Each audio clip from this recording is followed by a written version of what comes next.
So, folks, I do have a couple of news stories that I want to share this week. As you all may have received the email from the ADA a couple weeks ago or last week, I think, there was a lot of uncertainty as to what the ADA is really doing for us. But, I want to be here to say that I've been a member of the ADA since I started. I'll always be a member of the ADA unless they do something drastically crazy. But I feel that organized dentistry is very powerful. It's something that we need. I think that they're doing the best that they can with what they have.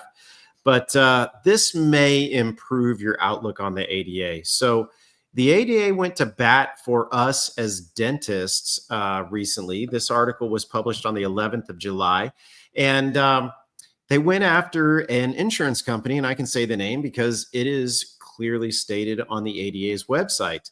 And they went after Metlife. And what they did is they had received reports of Metlife reducing or offsetting the payments owed to dentists to recoup overpayments allegedly made to other unaffiliated dentists. So basically what it sounds like to me is that Metlife would have overpaid a dentist. Another dentist, totally unrelated to the first dentist, is treating another family member, totally related to the first family member. And what they would do is they would discount the patient to recoup their overpayments on the policy to another patient of the same family at another dentist. It's rather confusing if you listen to it and try and read it. I was as confused as you are, but basically the ADA said that's something that you shouldn't be doing. And I'll be doggone if Metlife didn't come back and say, you know what, you're correct. We're going to change our policies to only offset claim overpayments from the provider that was overpaid. So I think that we would think that this is pretty much the way that things should be. However, they aren't the way that things were.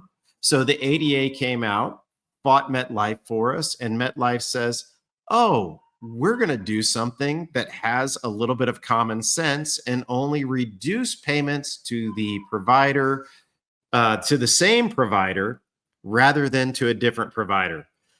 You would think it's logical. Now it is logical, but I just want to give a shout out to the ADA for fighting for us and doing what's right. All right. Second bit of news. This is something rather interesting, but if those of you all that might be like me and somewhat of journal junkies, there is a new publication called the International Journal of Applied Health Behavior Change. It launched last Friday, July the 18th, and it offers a unique platform for dental hygienists to showcase how changes in their own behaviors and communication styles can profoundly influence the oral health outcomes of their patients. Basically, if you read through this, I think this would be a great journal for people to read, to learn how to communicate and improve outcomes that we provide within our practices, and also improve the way that patients receive the information that we provide to them in order to improve their oral health. So I'm always a proponent and a fan of a new journal that's out there in dentistry. And this one is once again called the International Journal the International Journal of Applied Health Behavior Change. It launched last Friday, so be on the lookout for it. Secondly, or thirdly, I guess, this is our third bit of news. This is something that I found interesting. And one of the reasons that I find it interesting is that Spear Education has been a longtime supporter of Dentists in the Know and our platform. And they are launching a foundations program for new dentists. So I'd like everybody to just take a second, look into what Spear Education offers. I have, if you listen to our intro, I have a new dentist in my practice. Dr. Tanya Sue has a new dentist in her practice. And I think that the industry is lacking in ways that we introduce these new dentists to our profession. And so Spear just launched a foundations membership, which is a self-paced training and support program, and it's designed specifically for dentists in their first 5 years of practice. So this is something that I want to get our new associate involved in. and something to look out for any of you who may be bringing on a new associate, or if you're just new to the practice of dentistry, look into what Spear Education has to offer. I've been a Spear member for years. I love their educational platforms, and I think this is just a wonderful tool for us to use as seasoned dentists, for the young dentists coming into our practice, as well as, once again, for the young dentists just entering the profession. And finally, another little bit of ADA news, and this is near and dear to myself and our guest tonight. And this is from the ADA, and it is a guide as to how all of you out there can help the unfortunate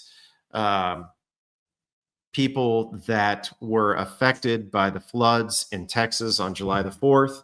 There is a great resource. I'll publish it in the comments in just a few minutes as to how any of you who are wondering how you could be of help to the 129 people that have died. That's a at least number, and more than the 170 that remain missing as of July 13th. These are the people that were affected by the flash floods in the Texas Hill Country region on July the 4th. There's a great resource from the American Dental Association and the Texas Dental Association of various ways that we could help and donate the organizations that are involved, and ways that we can really make an impact and really say that we did something to improve the outlook of this horrible situation that occurred at the beginning of July. And so I know that my news is not nearly as good as Dr. Jennifer Bell's news, but that's what you get when she's gone and you're stuck with me. And so there you go, folks. Look for that in the comments. I will post it in just a minute. And we would love to have you all help our flood victims in Texas, as well as look into the other stories that we talked about tonight. So thanks to the ADA for their great efforts, and thanks to Spear Education, and look out for the new journal that I published. And with that, that's the news.